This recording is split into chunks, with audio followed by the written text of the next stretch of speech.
Hi, this is Carrie Rose, the Makes Independent Press, and I'm here today with the Wheels and Deals Community Spotlight.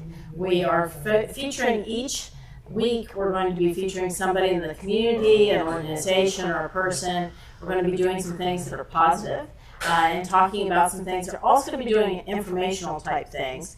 And today I'm here with Derek Miller, who is the chief of the Pomeroy Fire Department, and he's here to talk about Fire Prevention Week. Yes, this week, October the 4th through the 10th, is Fire Prevention Week. This year's focus is on serving up fire safety in the kitchen, looking at things that can help us with kitchen safety. For people who don't know, kitchen fires and kitchen fire injuries are the leading causes of injuries and structure fires in the United States. So we wanted to look into what were the reasons for that, what can we do, what can we push out there as an educational message to the community to maybe curb some of these fires nationwide. So the fire department, through the social media pages, we took out on the billboard down by the bridge, radio ads focusing on fire prevention and fire safety this year. And tell us a couple things that would be, obviously everybody needs to check the batteries in their smoke detector, their and those kind of things, but what are other tips as far as safety goes? Focusing on this year's fire prevention theme, we're mostly looking at attending to your cooking, not walking away. If you do have to walk away, set a timer to remind yourself that you are cooking. Clearing clutter away from your stovetop. That's a leading cause, is people that are cooking with things that are too close to the stovetop. Alcohol, drug use, taking medications that maybe when you're drowsy that you're taking it, people fall asleep and then wake up to a structure fire. A kid-free zone of 3 feet around an area where there's hot food and drink being prepared or served. So those are the big focuses this year for the actual Fire Prevention Week theme. In terms of general fire safety, we always go back to smoke alarms. Smoke alarms are one of those things that alert people to a fire in its incipient stage as it's beginning. That gives you that time to get out of the house. We've been talking about big things. They need to be tested. They need to be tested once a month by pushing the test button. You need to change your batteries twice a year. You need to take your detectors off the wall and check them, see when they're manufactured. Smoke alarms work best when they're less than 10 years old. So if you have detectors that are 10 years old, you should discard those and purchase new alarms. Practicing your home fire escape plan, know what to do when a fire happens, know where to go, don't go back inside the residence. And then one of the new ones that they've been really focusing on the last couple of years is close before you doze.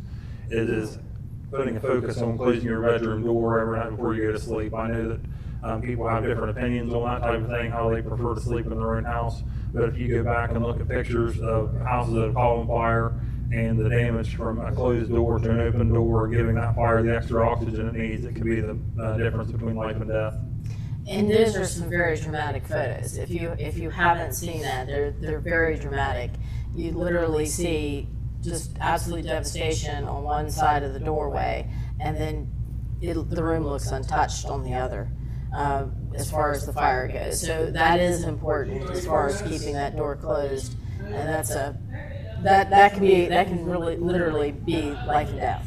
Yes, and not only bedroom doors, but any kind of doors in your residence. We've had fires before where we've gone to places and people shut their doors during the day, and the fire has basically burned itself out and basically limited itself to just a little bit of damage to the area of origin.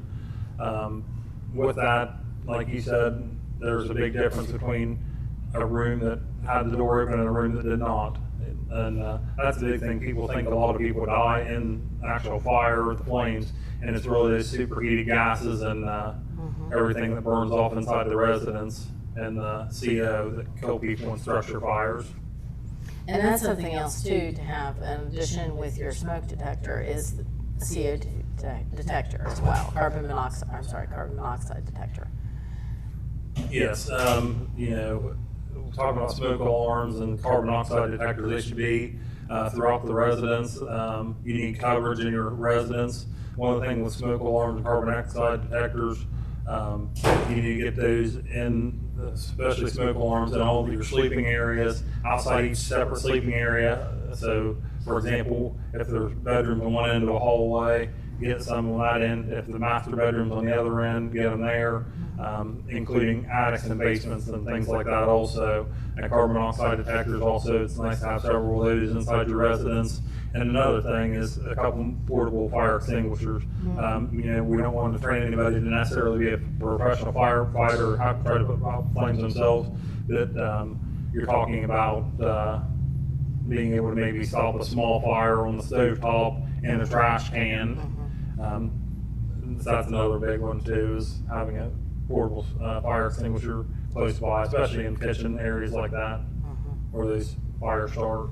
And that really should be, everybody's kitchen should have at least one of the small kit, and they make those just for that purpose. They're very small, they're very easy to operate, no matter what, if you're elderly or you maybe have some issues with being able to. So I know people always think of those fire extinguishers as being the real big ones, but these, we're talking about kitchen extinguishers. Ones that probably last 3 to 5 seconds. They're available at your local retail stores, local hardware stores carry those. So you can find those just about anywhere, like in a hardware section. Those are really, really beneficial to have.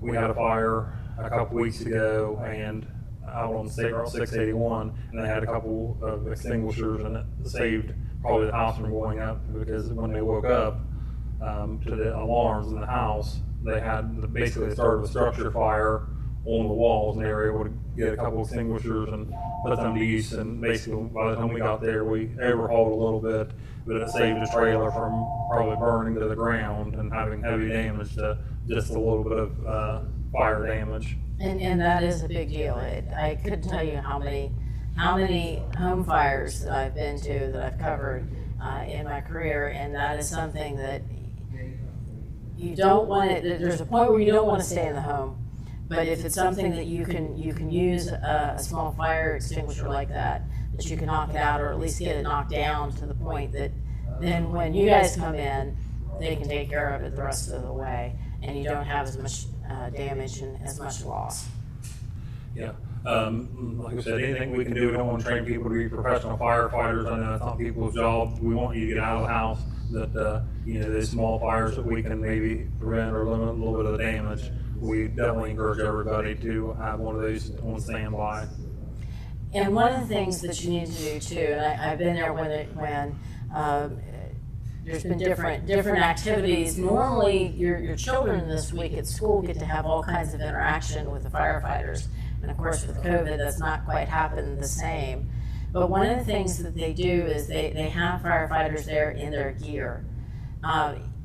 That's something you need to talk to your children about, because seeing somebody in your gear to a small child, I mean, we don't think anything of it as an adult. I see a firefighter in his full gear, that I know what that is coming at me. But a small child, it can be scary, can't it? Yes, we're dressed out in a lot of gear. Our air packs and amplifiers on our face pieces don't sound like me and you standing here talking. It gives off a little bit of a muffled voice. Kids get scared of that. They go and hide under beds, they hide in closets and things like that. So these are good things that in the past, and hopefully in the springtime we get out to the schools and talk about fire prevention. This week, obviously, like we talked about, we tried to blitz the local radio, the billboards, our social media pages, and just anything that we could do to get the message out about fire safety. Really, it's a shame that we don't get to talk about fire safety more than 1 week a year, but as a fire department here in our county, all 12 of our volunteer fire departments in the county really take an initiative to get out in the schools, talk to the kids, and make sure that they know how dangerous fire is. And that's probably the one thing that you hate this year with everything that's going on, is not being able to talk about fire prevention and fire education safety for our young kids, because that's where it's going to start. That's where the difference is going to be made in getting some of these fatal structure fires reduced in our state. And I don't know that if most people realize just how many calls that you get. You're on fires, you're on car crashes. We have a very active Pomeroy is a very active fire department, but we have 12 fire departments that are all volunteer in the county. And you guys are all very active in what you're doing. But talk about that too, you know, as far as safety. I know we're talking fire safety, but also what can you do? Car crashes happen. What are some things that maybe people could do to be prepared, or I know seatbelts. Seatbelts are a big deal.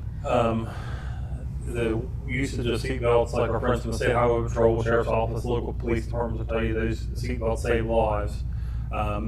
You know, as we get into the winter months, having your vehicle serviced through dealerships or a place like Wheels and Deals, where they can go through, check your tires, your fluids, and those type of things. A winter care kit where if for some reason you would break down, you would have the opportunity to have supplies or materials there until a wreck or service could come and help you. Another thing with vehicle crashes and any kind of emergency scene, we really want people to slow down, use caution in those areas. If possible, slow down, move over a lane, let our first responders work to the best of their ability. We all have families, we all want to get home to them. We don't want to necessarily be a disruption to somebody's life, but we're asking you, for your courtesy in terms of slowing down, moving over if possible, let everybody get home safe, because that's what we're all there for, is to help the community. Absolutely. Well, is there anything else that you have that you would like to talk about? Just if possible, support your local departments. It's been a tough year with the COVID. We've had some different donations and different activities, fundraisers. Not as many as we would be able to on a normal year, so we're just asking everybody to support your local fire departments. I know some of those departments have levies on in the November election.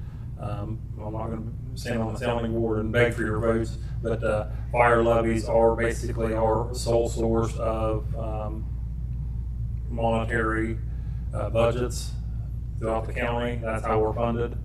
That's how we operate, and those fire levies pay for everything from your basic supplies, electricity, gas, natural gas, diesel fuel, workers' compensation, insurance, all the way down to the little items when you have something break down, when you need to purchase your firefighters new gear.